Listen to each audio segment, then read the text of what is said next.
नमस्कार दर्शकबिनहरू सबैलाई टाइम्स 60 आसाममा र अहिले हामी उपस्थित छौँ गोलाघाट डिस्ट्रिक्ट बरपथार हात्तीगोली गाउँमा र हाम्रो बीचमा गोर्खाली चेली उहाँले एचएस जुन चाहिँ हायर सेकेन्डरी हिजो फाइनल एक्जाममा उहाँले 5टा सब्जेक्टमा लेटर पाउनु सक्षम भयो र उहाँबाट केही कुरा हाम्रो जान्न प्रयास गर्छौँ।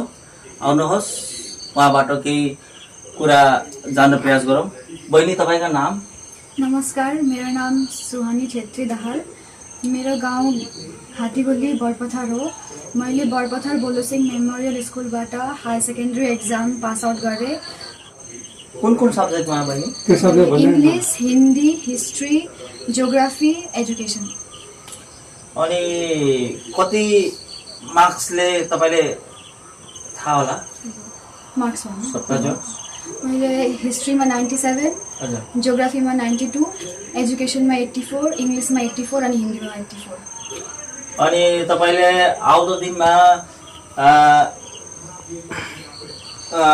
कुन चाहिँ स्ट्रिममा वा कुन चाहिँ कलेजमा एडमिसन गर्ने विचार छ तपाईको? मैले आर्ट्स स्ट्रिम लिएको थिएँ अनि म अब गुवाहाटी युनिभर्सिटीमा जाने कोसिस गर्दैछु अहिले। अनि तपाईको मेन मतलब अहिले लक्ष्य मतलब के हुने मतलब विचार छ? सिभिल सर्भिसेसमा ट्राई गर्छु। जस्तो कि युपिएससी अरू नभए एपिएससी।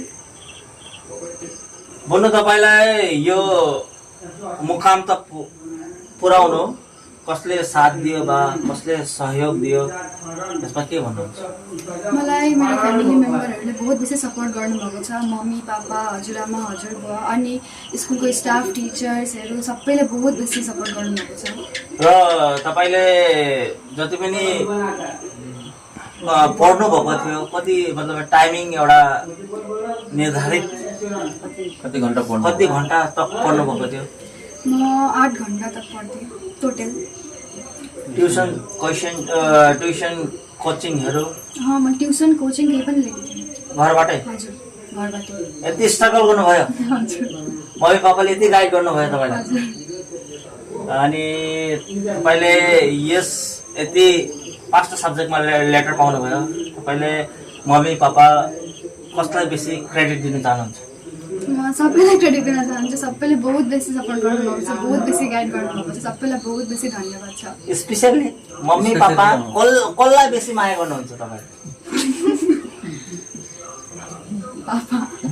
पापा। अनि मम्मीले खालि तपाईलाई पिट्नुहुन्छ न के? होइन, मम्मी पनि पापा पनि। अच्छा, अनि आउँदो दिनमा तपाईले aim in life, what is your aim in life? Aim in life म सिभिल सर्भिस ट्राई गर्छु अनि मलाई पिएचडी गर्न मन छ। र अनि आउँदो दिनमा हाम्रो जुन युवा पिँढीहरू छ उहाँहरूलाई के एडभाइस दिन चाहनुहुन्छ तपाईको अकर्डिङ टु यु? म यही भन्न चाहन्छु चाहिँ कन्सिस्टेन्सी र हार्डवर्क बहुत इम्पोर्टेन्ट हो। अगर तपाईँहरू हार्डवर्क गर्नुहुन्छ भने तपाईँहरू त्यसको मतलब फल पनि भेट्नुहुन्छ। त्यही भन्न चाहन्छु। र हाम्रो बिचमा हुनुहुन्छ सुहानी दाहाल छेत्री, उहाँको पिताजी जुन उहाँलाई सपोर्ट गर्ने हैन, जो मतलब यति मार्क्स ल्याउन सक्षम भयो र उहाँको पापाकोबाट अलिकता मन्तव्यहरू जान्न प्रयास गरौँ। सर तपाईले के भन्न चाहनुहुन्छ यस विषयमा? सर्वप्रथम टाइम्स 60 आसामलाई म धेरै धन्यवाद दिन चाहन्छु, किनभने यति राति यो झरीमा उहाँहरू मेरो छोरीको जुन चाहिँ प्रयास र एउटा ठुलो मैले सफलताको लागि यहाँ आइपुगिदिनु भएकोमा उहाँहरूलाई मेरो तर्फबाट धेरै धन्यवाद छ। र म विशेष गरी बेसी त भन्नु केही पनि चाहन्न। जति पनि हाम्रो अब अभिभावकहरू हुनुहुन्छ, छात्र छात्री जति पनि हाम्रो गाउँघरमा वा वरपर गाउँघरका सबै छात्र छात्री अभिभावक हुनुहुन्छ, उहाँहरूलाई म एउटै भन्न चाहन्छु कि म एउटै कुरा भन्छु कि हामीले छोराछोरीलाई सबैभन्दा ठुलो समय दिनुपर्छ। समय जब हामीले छोराछोरीले प्रति समय दिन्छौँ तब त्यो छोराछोरीले अलिकति आफ्नो बाबा आमाप्रति लक्ष्य राखेर केही न केही एउटा सफलता हासिल गर्न सक्षम हुन्छ भन्ने मलाई पुरा सम्पूर्ण कन्फिडेन्स र आज मलाई अनुभव भयो। क्रेडिट मेरो छोरीले जुन चाहिँ सफलता हासिल गरेकोमा म क्रेडिट त म मेरो छोरीप्रति दिन्छु, किनकि मैले समय दिएँ, उसले कोसिस गरिन् र आज कोसिसको एउटा फल उसले राम्रो पाइ मेरो छोरीले।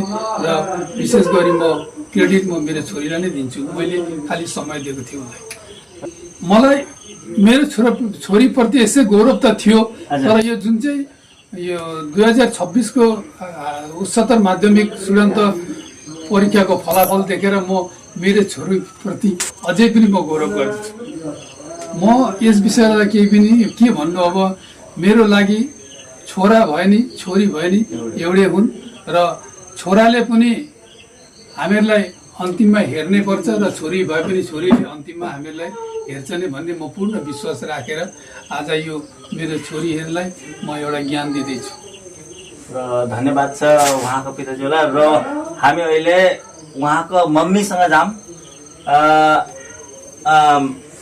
म्याडमजी, तपाईँले छोरी जुन परीक्षामा 5टा सब्जेक्टमा लेटर पाउनु भएको छ, यस विषयमा तपाईँले के भन्न चाहनुहुन्छ?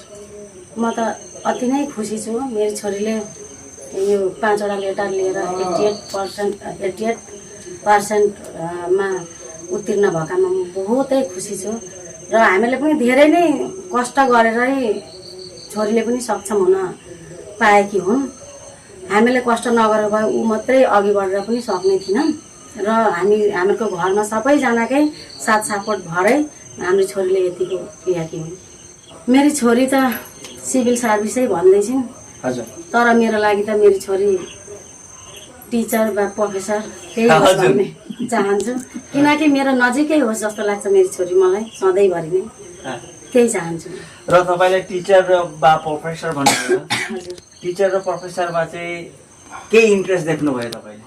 मैले केही इन्ट्रेस्ट मेरो त्यसमा छैन, खालि त्यो भए चाहिँ नजिकै हुन्थे मेरो छोरी, मेरो साथै हुन्थे जस्तो लाग्छ। सिभिल सर्भिसमा हुँदा बा कहाँ कहाँ पुग्छन् हो त्यस्तै एउटा पुग्छ। तर मेरो छोरीको त्यही हो चाहना चाहिँ, हुनसक्छ भगवान्ले उसलाई साथ दियो भने त्यो पनि हुनसक्छन्, त्यसमा पनि मेरो कुनै अफसोस छैन। र पिएचडी पनि गर्छु भनिरहेको छिन्, त्यसमा पनि मेरो कुनै अफसोस छैन। जति बढ्छिन् मेरो छोरी अघि बढ्दै जाउँ, म त्यसैमा म मेरो छोरीलाई धेरै धेरै आशीर्वाद दिन चाहन्छु। अब बिहे भएर जान्छ त संसारको नियमै हो, त्यो त दिनै पर्छ, जानै पर्छ। गए पनि टाढाबाट पनि हामीलाई साथ सपोर्ट दिएर हामीलाई हेरिन् भने त्यति नै चाहन्छु। हेर्नै पर्छ हामीलाई, हामीले उनलाई जसरी हामीले हेरेका छौँ त्यसरी नै उसले पनि उनीहरूले नि हेर्नै पर्छ।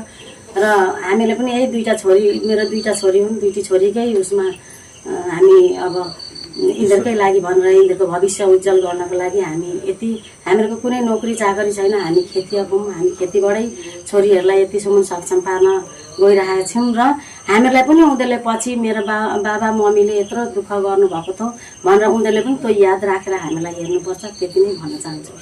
र तपाईँको छोरी त अलरेडी एचएस पास गराउनु भयो, र आउँदो पिँढीलाई, आउँदो जेनेरेसनलाई तपाईँले के भन्न चाहनुहुन्छ? जस्तो कि मतलब कसैको छोराछोरी वा होइन म्याट्रिक वा एचएस होइन हायर सेकेन्ड्री जो एक्जाम दिनु गइरहेछ आउँदो समयमा, उहाँहरूलाई तपाईँले के भन्न चाहनुहुन्छ?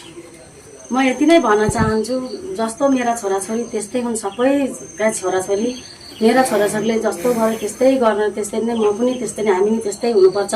त्यो दिदीले जसरी पढ्यन् त्यसरी नै पढ्नुपर्छ भनेर सबैका छोराछोरीले सबैले नै त्यही देखेर अघि बढ्नुपर्छ।